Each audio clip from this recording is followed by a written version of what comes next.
This Torah class is brought to you by TorahAnytime.com. That you don't have to be checking your phone. Welcome to Or Yisrael. For those of you who haven't met me, my name is Yosef Solomon, and it's a great pleasure to be introducing Rabbi Glatstein. But before I do, I just want to start off with a couple of thanks. A big thanks to our anonymous sponsors for tonight's event. Thank you very much for making this possible. To us, to be able to bring Rabbi Glatstein to our shul as part of the community-wide event to Borehamwood is certainly something that's going to have, God willing, long-lasting effect for the entire community. It's amazing to have someone of such a caliber here. I want to thank Josh Morham as well for bringing Rabbi Glatstein into the UK again. May your family be blessed from all the wonderful schusim that you generate from this. I just want to share a small little anecdote. I feel a little bit like, about like a groupie in a way. I listen to a lot of Rabbi Glatstein's Shiurim. I was just looking now at my Torah Anytime, feed to see, how many I've got there, and it's quite amazing that I have the opportunity to introduce you. I have to ask mechila from you, though. I have to ask for forgiveness, because I would say at least once a week I'm quoting a Torah that I've heard from you, but I'm not saying your name. For a few reasons. One, because I'm worried I'm going to confuse somebody. And two, I'm worried I'm going to confuse myself, because there's so many sources to get to your Torah that I think I forget them along the way. So please give me mechila. But I'll just share one other anecdote as well. My esteemed chavrusa in the morning, the other Rabbi Lieberman, so we were learning one morning, and we got to a point, and I said, look, I have to share this with you. I heard it from Rabbi Glatstein. And he listened, and he rolled his eyes. He said, wow, he has such a schus.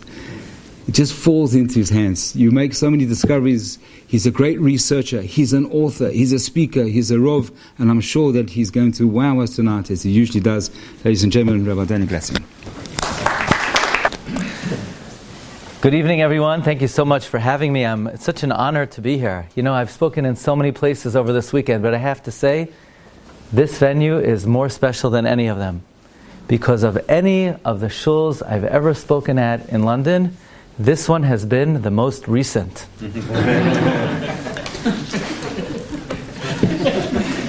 And I want to tell you something. You're such a good audience. You laughed at that. That's wonderful. This is going to be a wonderful night. It's off to a great start. Bershus, your esteemed Rav, and all of the exceptional personalities that are here tonight, especially my dear friend Reb Josh, who arranged all of the multiple lectures over the course of the weekend, and his wife, and my dear friend Reb Nassan Welder, my Americano friend, who is helping me out with the Shiurim. The topic of tonight's lecture is a very challenging one. How can we enjoy Purim in the aftermath of such a terrible disaster and such a terrible tragedy? The Jewish people are reeling.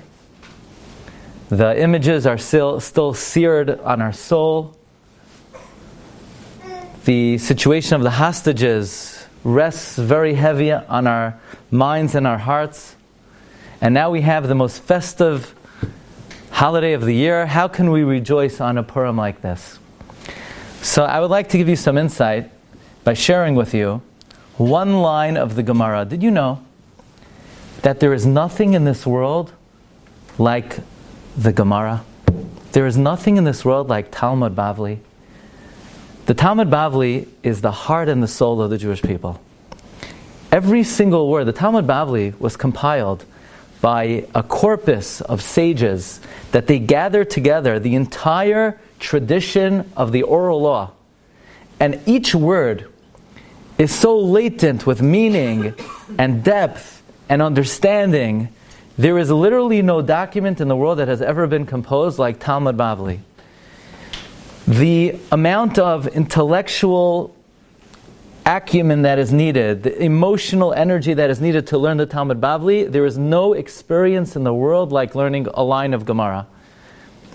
I've met doctors, attorneys, professionals, and anyone who has ever had a little bit of a taste and a flavor for the Gemara acknowledges that there is literally no discipline or study in the world that could even remotely compare to the depth and profundity of the Gemara. I want to share with you one line of Gemara tonight. Tonight is Rosh Chodesh Adar. What a amazing, divine coincidence, or there's nothing that's a coincidence, that we're gathered here tonight, the beginning of Chodesh Adar. And the Gemara tells us, and we're probably all familiar with this, Mishenichnas Adar, from when the month of Adar enters, Marbin B'Simcha, we increase our joy. Are you familiar with that Gemara? That even though we're supposed to always be joyous, we're supposed to always be happy, but especially when the month of Adar comes in, we're supposed to increase our joy. Mishenichnas Adar Marbin B'Simcha. However, this line of the Gemara is preceded by another line. And the Gemara says, Kishem means just like. Shemishenichnas Av, when the month of Av comes in, Mema'atin b'simcha, we diminish our joy. Kach mishenichnas Adar marben b'simcha. So too, when the month of Adar comes in, we increase our joy. So there are these 2 months of the year that are polar opposites. There are 2 months of the year that have antithetical types of prevailing attitudes. There's the month of Av and the month of Adar. In the month of Av, we decrease our joy. Why do we decrease our joy in the month of Av? Av is the month of national mourning for the 2 temples. Both temples, both Batei Mikdash, were destroyed in the month of Av on the 9th of Av. And therefore, when the month of Av comes in, we diminish our joy. We don't have meat as the month of Av comes in. We diminish, we don't groom ourselves, we don't take haircuts. We diminish even the extent of our washing ourselves. The month of Av is a tragic month in the Jewish calendar, because Tisha B'Av is like a lightning rod of Jewish disaster. Whenever bad things have happened in our history, they've always happened in the month of Av. The first temple, the second temple. King Ferdinand and Isabella, and we'll come back to them in a bit. They didn't realize that they would schedule the Spanish Inquisition for August 2nd, 1492. They didn't know it was Tisha B'Av. But it was like heaven directed them to schedule the expulsion for Tisha B'Av. Did you know that the Jews were expelled from England on Tisha B'Av? Did you know the Jews were expelled from France on Tisha B'Av? World War I broke out on Tisha B'Av. When I was a kid, the week before my bar mitzvah was the Shabbat after Tisha B'Av. The Shabbos before my bar mitzvah, I was walking to shul with my father. I said, Daddy, where's the shul? What happened to the shul? My shul in New York. That's a country, New York. It's one of the 7 continents, actually. New York. And then Brooklyn is one of the countries in the continent of New York. In Brooklyn, my shul burnt down on Tisha B'Av. So Tisha B'Av is like a lightning rod of Jewish disaster. And therefore the Gemara says when the month of Av comes in, we diminish our joy. But the Gemara continues, just like in the month of Av we diminish our joy, so too in the month of Adar we increase our joy. Now, we have to study this line of the Gemara analytically. The Gemara is not a fairy tale. The Gemara is not a storybook. Every single word of the Gemara is measured. You're supposed to take a magnifying glass and analyze every single word and argument of the Gemara to the best of one's ability. That's the way to study Torah.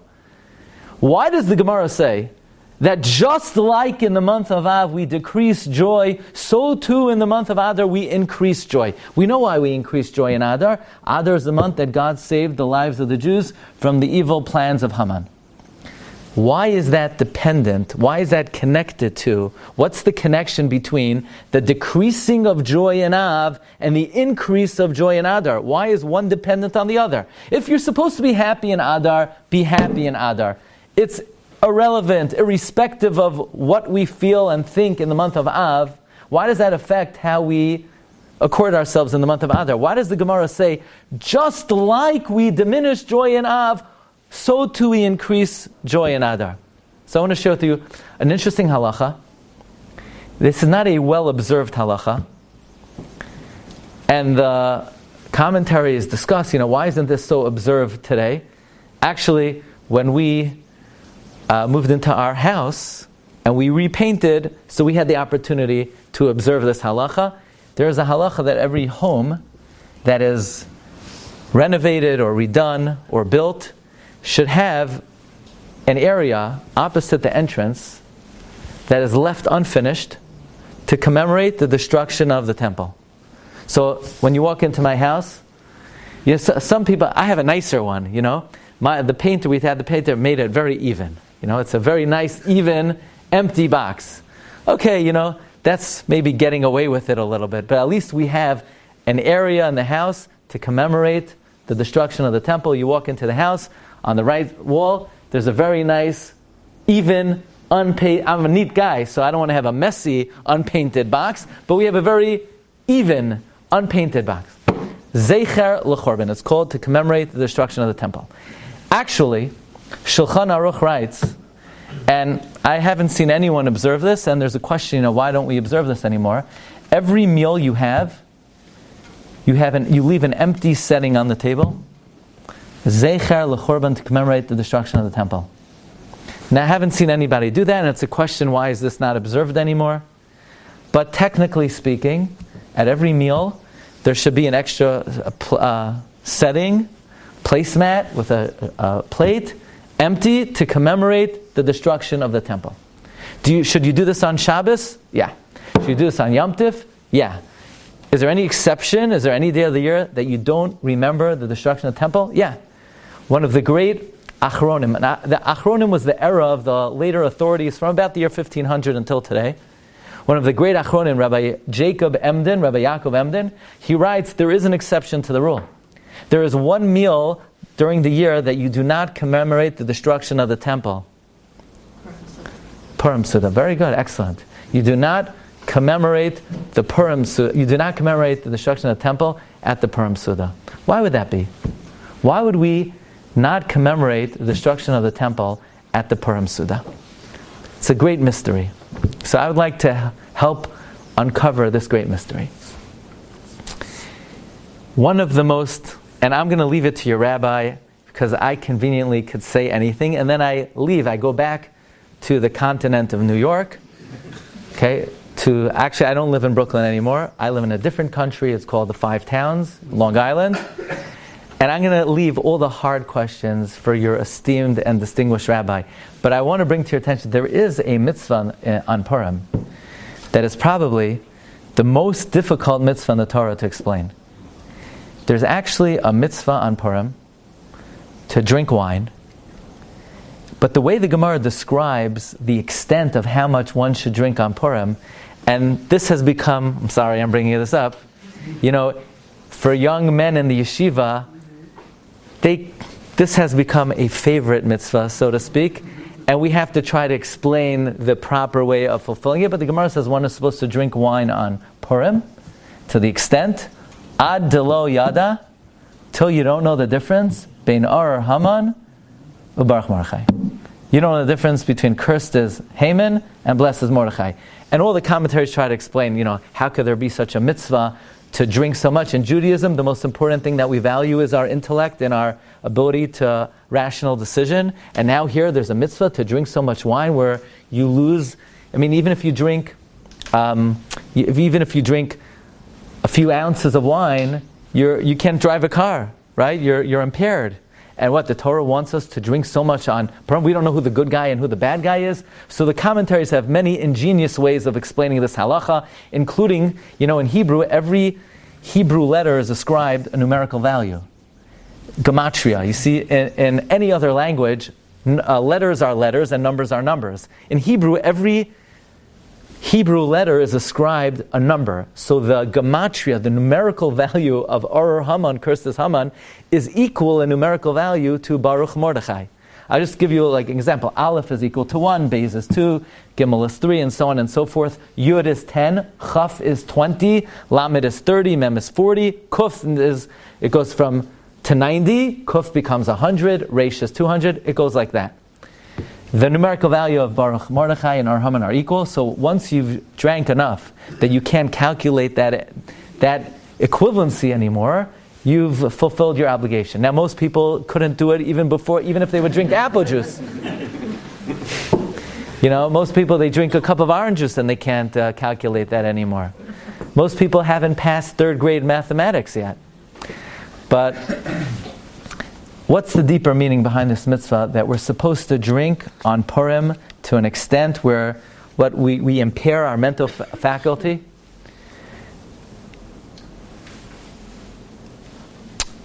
One of the very important commentaries written on Megillas Esther is called Lekach Tov. Lekach Tov was written by Rabbi Eliezer Ashkenazi, 16th century. He's buried in Krakow, and he uncovers the mystery of the mitzvah to drink on Purim. We imagine to ourselves, Haman issued a decree to annihilate the Jewish people, and then God turned the table on him, and he saved the Jewish people. So probably in Shushan, they were ecstatic, and they were joyous, and they were frolicking in the streets, and everything was wonderful and bliss in Shushan. And they probably wanted to celebrate night and day. Says Rabbi Eliezer Ashkenazi, when Mordechai legislated the holiday of Purim, the Jews said, bad idea. He said, what do you mean bad idea? You know that Mordechai wanted to make a holiday that you can't go to work like Shabbos and Yom Tov? That you can't do any malacha? And the Jews said, thanks but no thanks, bad idea. How could we celebrate? We're only 70 years after the destruction of the temple. The temple is still in ruins. The Jewish people took a pledge that they would never experience joy until they saw the temple again. At every Jewish wedding, we say, you know what? We can't really enjoy this. We take a glass, we break the glass, we say, Im eshkachech Yerushalayim, if I forget Jerusalem, tishkach yamini, I should forget my right hand. Tidbak l'shoini l'chiki, my tongue should stick to my palate. Im lo yezkarech, if I don't remember you, O Jerusalem. Im lo ales Yerushalayim al rosh simchasi, if we're able to be joyous when Jerusalem lay in ruins, we say, such a thing can't be. The Jewish people have pledged never to be happy again so long as Jerusalem lay in ruins. At every Jewish wedding, we put ashes on the head of the groom, and we say, don't get too joyous and forget Jerusalem. A Jew cannot fully enjoy this world so long as the temple lay in ruin. So Mordechai wanted to legislate a holiday, and the Jews said, no thank you. A holiday in the aftermath of the destruction of the temple? So the sages had to devise a method in order for the Jewish people to fully appreciate the divine salvation of Purim. They had to come up with a method how to temporarily forget the destruction that they had witnessed, how to temporarily shift their focus for one day a year and just focus on the joy of their personal salvation. So Mordechai devised the following mitzvah. It's called drink on Purim so that you forget the destruction of the temple. That's the mitzvah. Chayiv Adam lebesume bepuraya, a person is obligated to drink on Purim ad until deloyada, that they don't know about, Chorban Beis HaMikdash, the destruction of the temple. But it would have been sacrilegious to formulate the mitzvah with those words. So they couched it in the terminology, drink so much on Purim that you don't know the difference between cursed is Haman and blessed is Mordechai. But the gist and the point of it was that sometimes in life, to appreciate the divine gifts that we have to not forget about, but change our focus and hone in on the blessings we have despite other difficulties that we're going through. So in terms of how can we appreciate and enjoy and rejoice on Purim in the aftermath of October 7th? Well, friends, we're not the first ones who've had this problem. This was an issue they had from the very formulation of Purim 2,000 years ago. And Purim was formulated in a way, the purpose of Purim is to temporarily shift our focus from the challenges that we're going through. I would be remiss if I didn't share with you the following insight in Megillas Esther. world history, and recent Jewish history. I want to take you, friends, to the last chapter of the Megillah. I want to take you to the last piece of information that the book of Esther teaches us. The book of Esther. Now, I want to explain something. The Torah, the prophets, the scriptures are not historical documents. When I say they're not historical documents, I don't mean that the information in them is not historically accurate. I mean the information was not written to give us historical context. If you want history, the Megillah says, go to the Chronicles of Persia and Media. The Torah was not written to teach us history. The Torah was written to learn about ourselves and to learn about God. And therefore, any information recorded in the Megillah was written for one reason and one reason only: to recognize Hashem's divine intervention in saving the Jewish people. So with that prism, I want to examine the end of Megillah Esther. The Megillah concludes, there was a man by the name of Achashverosh. And you know what the final thing he did was? He taxed the people. He placed a tax on all 127 Medinos. Remember we mentioned numerical value? It says, Vayasem Hamelach Achashverosh Mas. Achashverosh made Mas. Mem Samach equals 100. Al Haaretz V'iyeh. The word V'iyeh equals 27. He taxed all 127 provinces. Why in the world would the Megillah end with this piece of information? I could care that Achashverosh taxed the people. What do I care that Achashverosh taxed the people? Why is it relevant that he taxed the people? This is the climax of the story. The summit, the grand finale of the Purim story is, another politician taxes the people. That's the grand finale of the Purim story. That there's another corrupt politician out there. He wants our money. Why would the Megillah end that way? Of what relevance is it to the Purim story that Achashverosh taxed the people? And actually, this wasn't even my question. One of the great rabbis of the 20th century, Rabbi Yitzchak Zev Soloveitchik, known as the Brisker Rav. Now, you're very fortunate to come out tonight. This is like the Brisker Rav is the highest level of rabbinic analysis. So if somebody asks you, did you go to a shiur? You tell them, boy, did I go to a shiur? I heard the question of the Brisker Rav. Whoa, big time. That's like the highest level. Now you're ready for like advanced Talmudic analysis. That's the question of the Brisker Rav. Why would the Megillah conclude that Achashverosh taxed the people? And I was wondering about this question for quite a while. And I was studying Sefer Ezra. Ezra is one of the book of the scriptures. And in chapter 7 of Ezra, we read about a man by the name of Darius. You know who Darius was? Darius was the son of Achashverosh and Esther. Now let's think for a moment. If his father was a Persian and his mother was a Jewish queen, what does that make Darius? He's a Jew. He's a Jew. He eats gefilte fish on Shabbos. Now, I don't know whether he did personally, but he should. He should. He's Jewish. But I don't think he accorded himself like an observant Jew, but he was Jewish. He was the Persian king. And the Jewish people are returning after 70 years of exile. We know the first temple stood for 410 years. Then it lay in ruins for 70 years. And after 70 years, they went to rebuild the second temple. And the Jews were a demoralized people. They didn't have resources. And they sent word to the Persian king, "Dear king, could you give us a hand in rebuilding the second temple?" And Darius is deliberating on it. And Darius says, you know what? I'm going to open up my storehouses and my treasuries.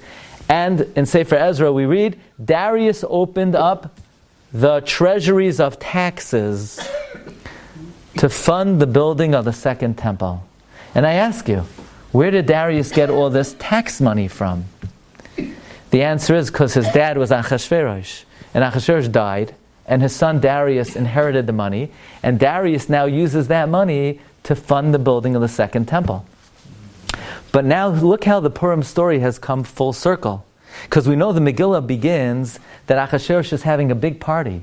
And what's he celebrating? He's celebrating the fact that the prophets predicted that the temple would lay in ruins for 70 years, and then it would be rebuilt. And the 70 years were up, and it's not being rebuilt. So Achashverosh was celebrating. If it's not being rebuilt, it will never be rebuilt. Achashverosh was celebrating the eternal destruction of the Jewish temple. And by the end of the Purim story, Achashverosh has become the chief fundraiser to rebuild the second temple. But it's even more than that. Because if you would have asked Achashverosh, pal, what's this party all about? He said, what do you mean? I'm celebrating the eternal destruction of the temple. And God is looking down from heaven, and God is saying, really? You're celebrating the eternal destruction of the temple? You're going to order Vashti to come out and display herself. She's not going to listen to you. You're going to execute her. You're going to marry Esther. You're going to have a kid, Darius. He's going to inherit all your money. And this party that you think is celebrating the destruction of the temple, this party is actually the main fundraiser to rebuild the temple. You see, that's how God operates. God says, you're afraid of the enemy? You think the only way the Jewish people could get out of the situation is if I knock off the enemy? God says, I'm the creator of the universe. I run the show. Give me more credit than needing to knock off the enemy to bring about salvation for the Jewish people. I don't need to knock off the enemy. I could hijack and co-opt the plan and the scheme and the machination of the enemy and use it to bring about salvation for the Jewish people. Let me give you another example of this. In the end of the 15th century, Ferdinand and Isabella were embarking on a plan of reconquista. They're going to reconquer the Iberian Peninsula. They were going to eliminate all Muslim infidels. They were going to remove every last Jew from the Iberian Peninsula, either expel or convert. And they had one last area to conquer, Granada, the Battle of Granada. And finally, in 1492, they conquered Granada. And they're so overjoyed, and they're so grateful to their God. They say, how could we ever repay our God other than converting or expelling all those wretched Jews? So they issued, August 2nd, 1492, every last Jew has to either leave the country or convert. Again, we mentioned they didn't know it was Tisha B'Av, but God orchestrated that it should occur on Tisha B'Av. Because they said there will never again be a haven for the Jewish people. And actually, we have in the records of Seville, on the very next day, August 3rd, there were Jews now on boats in the harbor in Spain, ready to set sail for unknown. We have a record that they were waving to 3 ships that set sail out of the harbor. The Nina, the Pinta, and the Santa Maria. Christopher Columbus set sail to discover America on August 3rd, the very next day. And who funded Christopher Columbus's expedition to discover America? Ferdinand and Isabella. So isn't it ironic? They thought they were ensuring there would never again be a safe haven for the Jewish people. They are single-handedly responsible for discovering the greatest haven the Jewish people ever had in the diaspora. You ever hear of the country of New Jersey? There's a yeshiva in New Jersey called the Lakewood Yeshiva, with more than 5,000 students engrossed in full-time Talmudic study. Do you know who's responsible for building that yeshiva? Ferdinand and Isabella. If not for them, there would be no Torah in America. If not for them, there wouldn't be 12 million Jews in America. There wouldn't be hundreds and thousands of Torah institutions. They single-handedly are responsible for discovering and funding the greatest haven the world has ever seen. Because God says, I don't need to have someone else discover the haven. I will use as my puppets those individuals who think they're going to bring destruction, devastation for the Jewish people. I would like to hijack them, co-opt them to bring salvation to the Jewish people. I'm going to give you another example closer to our own time.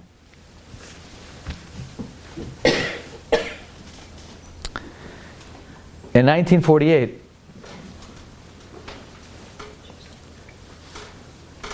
the Jews in Palestine were in a desperate situation.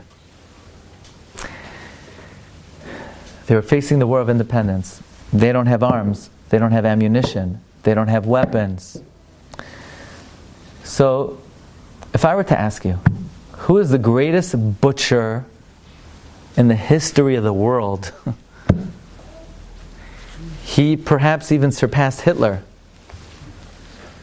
Joseph Stalin. He killed 20 million of his own.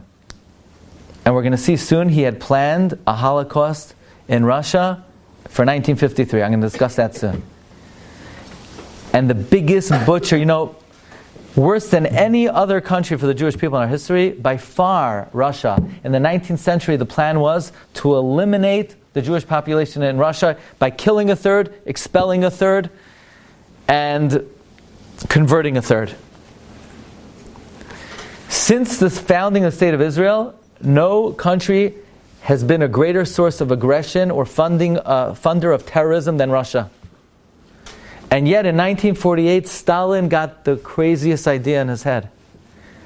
Stalin said, no offense, I don't like those Brits in the Middle East. I don't want democracy in the Middle East. That's a threat to me. I prefer that there be a State of Israel. Because the State of Israel is going to be socialist, and he hoped communist. So Stalin provided the Jews in Palestine with weaponry, with arms, with aircraft, and the reason we won the War of Independence is thanks to Joseph Stalin. He provided it through his proxies. It's a fact.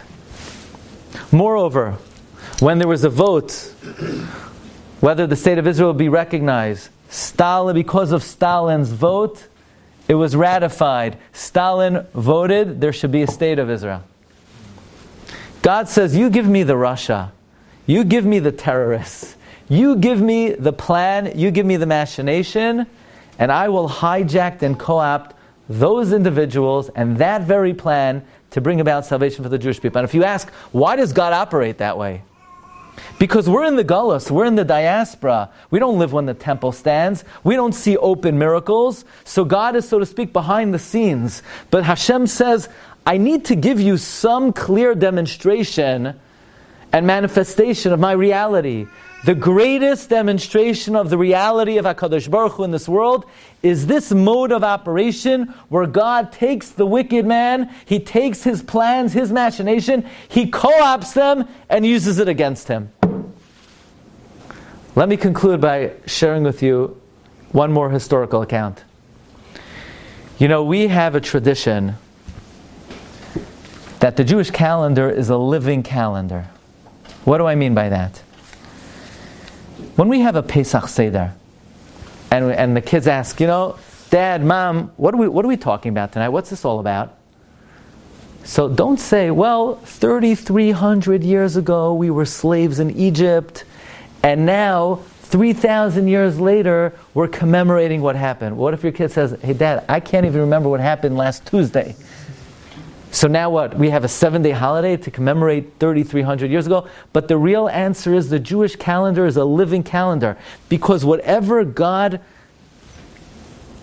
did for our people on a certain calendar date, when that calendar date comes again, it is again a time of salvation and miracles for the Jewish people. We're not just commemorating ancient history. We're reliving and reenacting, and we could tap into and access the same spiritual energy, repeats itself annually. That's why we always make a blessing. Listen carefully to the words of the blessing. Baruch atah Hashem, blessed are you God. Elokeinu melech haolam, our God, King of the universe.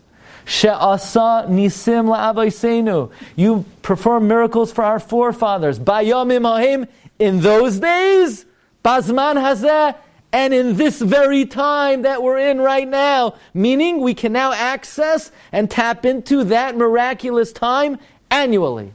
There's something about the time. There's something about the day. There's something magical, supernatural about the day. And the same thing goes with Purim, especially with Purim. When Stalin realized that the State of Israel would be socialist but not communist, he did a very quick about face. And he accused 6 doctors of lethally injecting Russian citizens with disease. It was a libel. And because of that, he was now going to eliminate the entire Jewish population in Russia, between 3 and 4 million Jews. You need to know about this. Stalin built railroad tracks, he built concentration camps, and he was going to deport all Jews to the north of Russia, where it's between negative 70 and negative 90 degrees. By the way, that's cold. And they were going to die in the course of 2 weeks. This is not, this is not a fairy tale. This is not some little tidbit of information.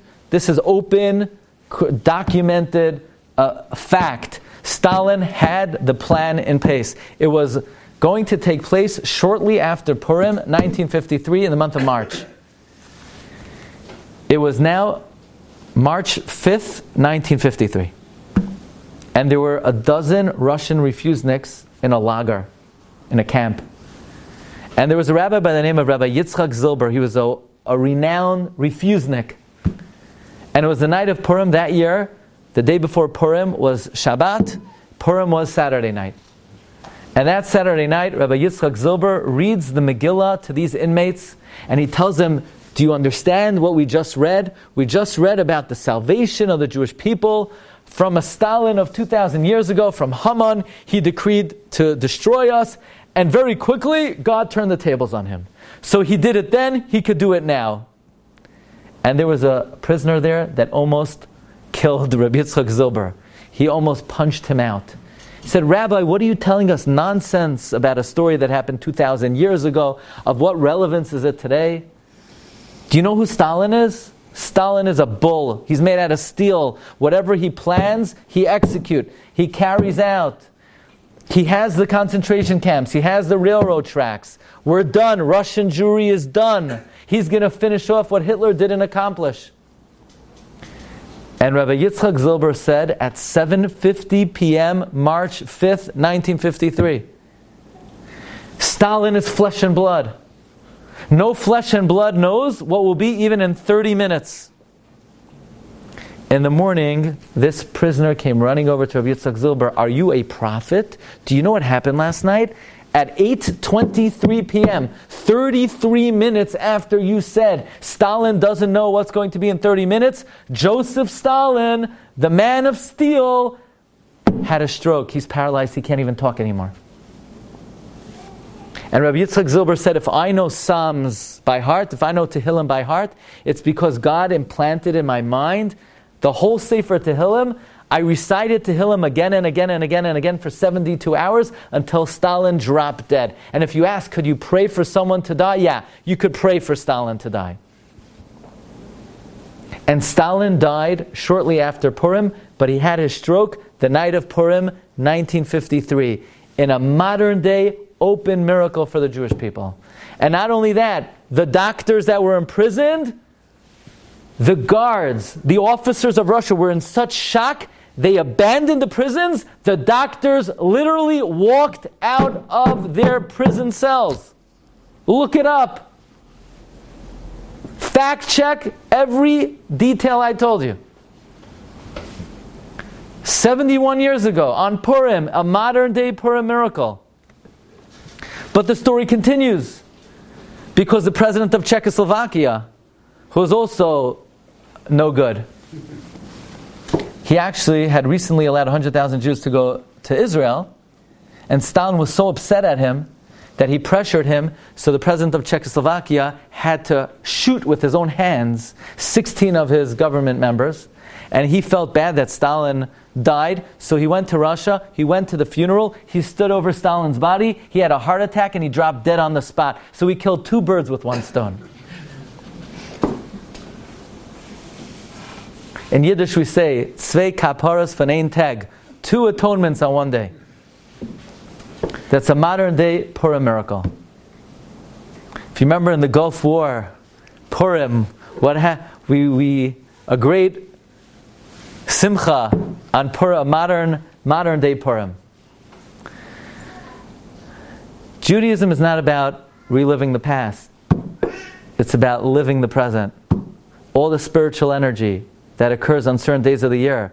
Shabbos is not remembering Hashem created the world. God recreates the world daily. On Shabbos, we relive Hashem resting from the 6 days of creating the world this week. Yeah, if you experience Judaism as reliving something that happened thousands of years ago, it's old, it's archaic. But Judaism is present, it's alive. We say it's kihem chayenu, it's our life. You could tap into the energy, you could feel it in the air. Your soul is in touch with it. Every Shabbos, every Yom Tif. And therefore we hope also, as Purim is approaching, if we ever needed divine intervention, if we ever needed to tap into a miraculous salvation, now's the time.